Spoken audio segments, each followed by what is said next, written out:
Les conseils, donc c'est la conclusion en fait de tout l'exposé qui a été fait, toute l'analyse que nous avons tenté de faire ensemble. Alors aujourd'hui, un achat fort, une conviction forte. Conviction forte. C'est votre... Oui, un achat fort, conviction forte. Moi, je crois qu'il y a plusieurs convictions fortes. Je vous les ai dit. Allez-y. La première, des taux d'intérêt qui vont rester bas, l'obligation de diversifier son portefeuille obligataire, être beaucoup plus imaginatif qu'on l'a été dans le passé sur les obligations. Il n'y a pas que les emprunts d'État. Il faut aller chercher effectivement diversification. Sur les actions, très certainement privilégier les dossiers plutôt que de privilégier les indices. Aller sur les pays émergents, parce que les pays émergents, aujourd'hui, ont digéré, je dirais, la correction. Ça c'est intéressant. Et ça va redémarrer. Vous y croyez maintenant? Ah oui, absolument. Absolument. Il y a des zones dans les pays émergents où il faut aller. Absolument. C'est tout à fait significatif et important. Et puis enfin, sur les devises, je dirais qu'on conserve indéniablement une orientation haussière sur le dollar. Contre euro. Contre euro, contre même toute monnaie. Contre toute monnaie. Contre toute monnaie. Il y a une vraie...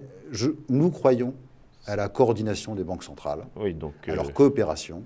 Et il était utile de faire redémarrer la machine américaine, faire baisser le dollar, faire du quantitative easing. Désormais, les États-Unis sont repartis. C'est au tour de la zone euro d'avoir une monnaie qui baisse et d'avoir un quantitative easing. Alors, qu'est-ce qu'il faut éviter de faire aujourd'hui ou qu'est-ce qu'il faut vendre si on en a ou surtout éviter? Il n'y a pas nécessairement une classe d'actifs qu'il faut vendre. Ce qui est sûr, c'est qu'il ne faut pas être en liquidité.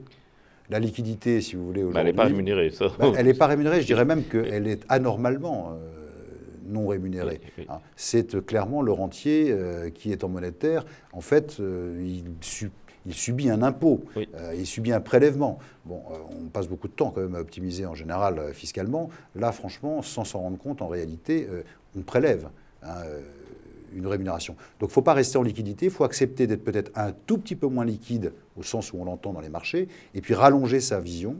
Mais même les produits, vous voyez, de court terme, aujourd'hui, sont des produits diversifiés. Ce n'est plus des produits en révéré, en pension, indexés sur l'éonia. Il faut aller sur autre chose. Donc même là-dessus. Bien sûr. Et le placement joker, c'est quoi? C'est le dollar? Le placement joker, c'est le dollar à court terme. C'est le dollar à court terme. Oui. Eh bien, ce sera le mot de la fin.